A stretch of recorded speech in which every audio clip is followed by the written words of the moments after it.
Domingo Quezon Cruz was being bashed by Duterte supporters, and I am just saying he was being bashed because I bash him in Instagram, even Threads. I didn't say I bully him. I always criticizing his posts are very nonsense. I criticize all his posts. It's full of nonsense.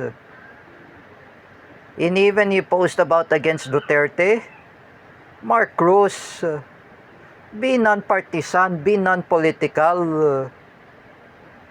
Look at Bam Hernando, oh, he never posts political. Look at Dan Mardayaw, Cedric Mariano. They never post about political. They are non-partisan. Like Miguel Labitag, non-partisan. There is the one person who is not non-partisan, full of politics. I'm just gonna say before, and his name is Mark Domingo Quezon Cruz. Believe me, I always bash him in social media. I always bash him in Instagram, Threads, and whatsoever. You know, Mark Domingo Cruz, be a non-partisan. Don't be such a political affiliation. You know, I'm just gonna say to you, Mark Domingo Quezon Cruz, everyone hates Marcos. Everyone hates Bangag Marcos Jr. If you don't like Duterte anyway, for example, Mark Domingo Quezon Cruz, when I was told by Shania Kiana, I've been called that in, what's that, in WhatsApp, and we discussed about that Rodrigo Duterte is coming home to the Philippines. And he was coming home to the Philippines after the day that he will return back to the Philippines. What if I'm gonna say to you, Mark Cruz, if you criticize Rodrigo Duterte, oh, if he returned to the Philippines, oh, what if I said, if Sara Duterte become a president of the Philippines, she will arrest all the corrupt official, including Bangag Marcos Jr. Oh, and even that, if you say about against Duterte, Mark Cruz, you might get sued of cyber libel. Be careful what you're posting at in Threads and Instagram. Remember, Mark Cruz, everyone hates Marcos.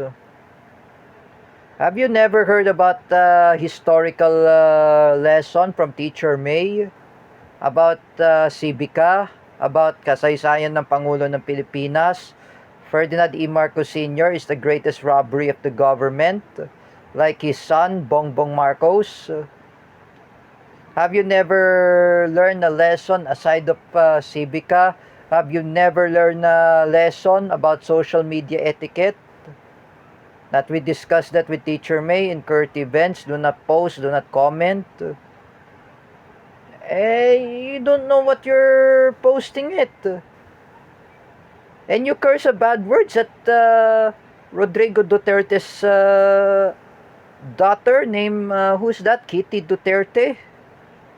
And you call her F word.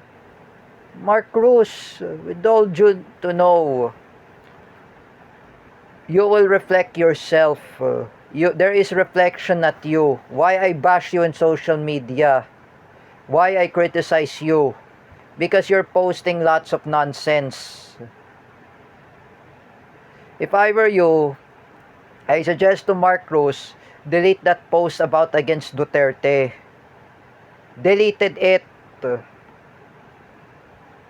You don't know what you're talking about. You don't know what you're talking about. Lots of nonsense. One more posting about against Duterte, Mark Cruz. I will bash Sam Rascal. I will bash Sam Rascal. I will attack Sam Rascal. I will harass Samantha Rascal. If if you post about against Duterte, Mark Cruz. Do you even know, Mark Domingo Cruz, the Duterte supporters are very angry at you because they throw you rocks in your house. They will throw a Molotov in your house.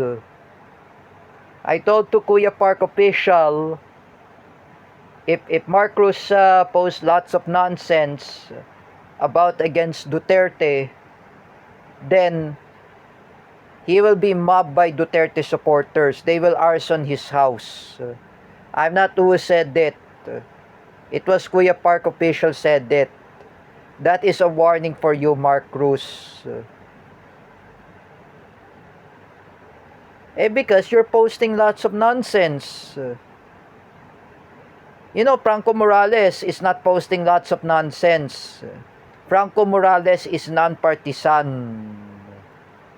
I'm also non-partisan. I am a pro-Duterte. I am a non-partisan. If Franco Morales was pro-Lenny, and if he is anti-Marcos, if he is a pro-Duterte, he's non-partisan. There's the only person who's posting a nonsense named Mark Cruz. You know, Mark Cruz, be non-partisan. Don't talk too much about politics. You know, Joannes Impact is a pro-Duterte. Would I say again, Mark Cruz, would you curse Joannes Impact, the friend of Shania Kiana, with the F word? Joannes Impact is a pro-Duterte. He's non-partisan. He's not talking about politics.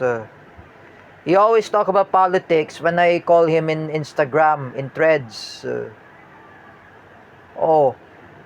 Mark Cruz, be a non-partisan.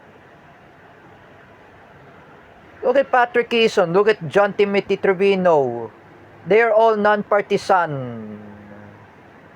Everyone there are non-partisan. Teacher Jessa Fernandez, Teacher Ruti Barrientos, they are non-partisan. Jens Manaid, even his family members are non-partisan. If they are pro-Duterte, they are non-partisan. Mark Cruz, be a non-partisan. You don't know what you're talking about. If I'm just gonna say to you, your family members would get in harm.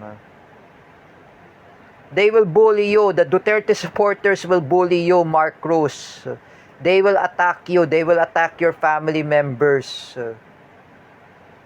I've been told that for the time I was talking with Kuya Park official, and I say to Kuya Park official, I just want to tell you, if Mark Cruz posting lots of nonsense, you throw him a Molotov in his house, arson his house, make sure that he will get him in trouble.